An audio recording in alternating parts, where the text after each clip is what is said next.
Dieu, il est Dieu de tout le monde. C'est très important ça. Il ne faut pas confisquer Dieu. Dieu des musulmans, Dieu de... Non, Rabbul Alamin, ce n'est pas Dieu d'un peuple particulier, d'une ethnie particulière. Dieu, Rabbul Alamin, c'est Dieu de tout le monde. Aujourd'hui, j'ai l'impression que les musulmans vont confisquer Dieu pour eux. Non, Dieu est disponible pour tout le monde. Rabbul Alamin, miséricordieux pour tout le monde. Voilà. La preuve, c'est que nous sommes tous dans son royaume, croyants ou pas. Donc, il ne conditionne pas notre existence par la foi. Vous êtes croyant, je vais vous donner la nourriture. Vous n'êtes pas croyant, je vais vous couper la respiration. Tout le monde respire. Tout le monde... Voilà, donc le monde, voilà, gratuitement est donné à l'humanité. Donc nous sommes dans le royaume de Dieu, mais nous sommes également dans un pays qui a son histoire. Donc le royaume divin est également une condition anthropologique et une condition civilisationnelle, culturelle qu'il faudrait également assumer avec intelligence.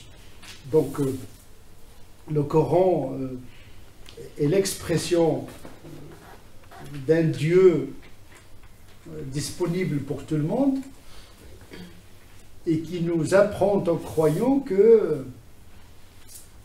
que sa parole, même si elle vient d'un Dieu transcendant, néanmoins elle s'inscrit dans le temps. D'ailleurs, le croyant n'a pas de problème avec l'époque ni avec le temps. Le pessimisme radical est antinomique à la foi. Le prophète de l'islam dit « N'insultez pas le temps c'est Dieu ». C'est une parabole, bien sûr. Il y a des gens qui sont toujours là, ne sont jamais satisfaits de leurs conditions historiques, ils veulent vivre un autre temps, une autre époque, une autre condition. Ils ne sont jamais satisfaits de ce qu'ils sont et de leurs conditions. C'est à partir de votre condition que vous pouvez changer le monde. Et donc il faut accueillir le destin.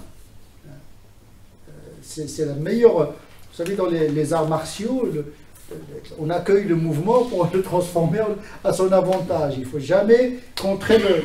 Il faut faire avec. L'islam, ce n'est pas une religion qui entre en conflit avec le monde, avec la nature. Il ne s'agit pas de dominer la nature, il ne s'agit pas d'assujettir la nature, de dominer, mais de vivre dans et avec. Vivre dans et avec. Le Coran nous inscrit même dans le règne vivant. Nous sommes des communautés parmi d'autres communautés animales. Parce qu'il parle des animaux, il dit il n'y a pas de bêtes sur terre, ni d'oiseaux dans le ciel, si ce n'est que des communautés comme vous. C'est une intégration écologique universelle. Donc, le musulman s'intègre dans le monde. Il ne doit pas avoir un rapport de tension et de conflit avec lui-même, avec le monde, avec son... C'est la règle. Le conflit, c'est une exception, est une aberration. L'islam ne cherche pas le conflit. Ne cherche pas la rencontre de l'ennemi, nous dit le prophète. Donc ce n'est pas une religieuse belliqueuse, ce n'est pas une religion belliqueuse qui cherche la tension et le conflit. Mais l'intégration, l'osmose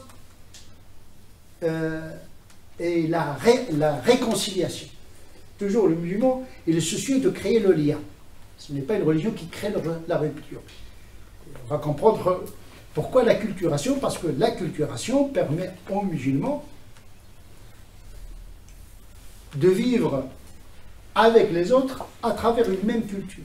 C'est vrai, il y a une spécificité spirituelle, mais la culture, nous la partageons avec l'environnement. Il n'y a pas de réception ni de transmission de l'islam sans l'excipient culturel. Donc la culture est très importante. On ne peut pas concevoir une religion dans le ciel. Le Coran qui vient dans le ciel, il parle arabe, mais Dieu n'est pas arabe. L'arabe, ce n'est pas une langue sacrée. Il y a des gens qui, parce que Dieu a révélé un Coran en arabe, donc il a canonisé la langue arabe. Même l'arabe marxiste. L'arabe marxiste, il y a des ouvrages, le Capital est traduit en arabe. Non, l'arabe du Coran, oui, il est sacré, mais pas l'arabe en tant que tel. L'hébreu de la Torah, oui, il est sacré, parce que c'est la parole, les paroles de Jésus en araméen, oui, c'est sacré parce que c'est la langue liturgique. Mais universaliser la sacralité d'une révélation en une langue, en considérant qu'elle est canonisée, c'est l'ethnocentrisme. Donc, musulman, c'est une chose. L'arabité, la culture arabe, la langue arabe, c'en est une autre. C'est très important de faire cette distinction pour ne pas vivre un sentiment de culpabilité qu'on trouve chez beaucoup de jeunes. Je ne suis pas assez arabe pour être assez musulman. Moi, je pense pour être aujourd'hui, ici, maintenant, très musulman, il faut être très français. Pour vivre pleinement son époque et sa condition. Parce que choisir une autre anthropologie, choisir une autre culture, c'est se déconnecter par rapport à ce que Dieu veut du musulman, c'est-à-dire s'inscrire dans son époque et de son contexte. Donc, il s'agit d'une religion de réconciliation et pas d'aliénation. Donc, c'est ça dont souffrent beaucoup de nos jeunes aujourd'hui. Ils sont devant un choix inextricable. Hein. Ou bien vous êtes musulman arabe, donc le modèle anthropologique s'impose comme médiation, comme une obligation d'accès à Dieu. Donc il faut être arabe pour accéder au Coran, pour accéder à Dieu, pour accéder à la félicité, pour accéder à l'épanouissement spirituel. Je pense que c'est une lecture qui est erronée, qui va à l'encontre du discours coranique, puisque les langues en général, ce sont des signes de Dieu. Dieu fait l'apologie de la diversité des langues comme signe de l'unicité de Dieu. Donc il ne fait pas de racisme linguistique.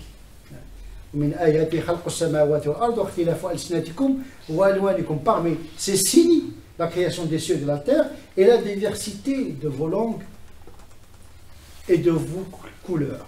Polymorphisme linguistique, donc culturel, polymorphisme génétique et racial.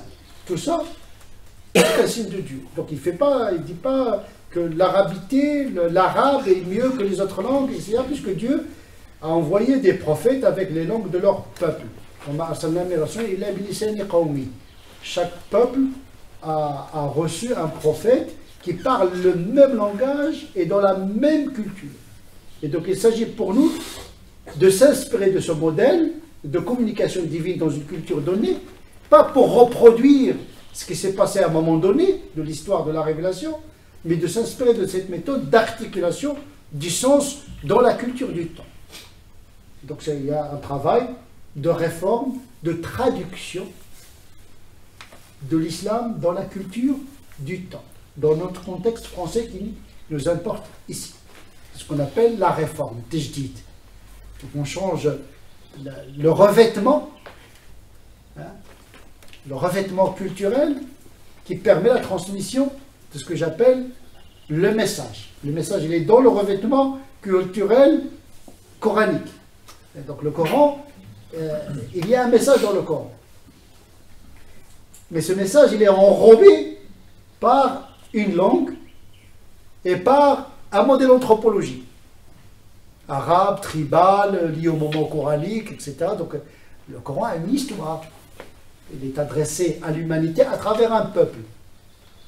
Il part du particulier vers l'universel.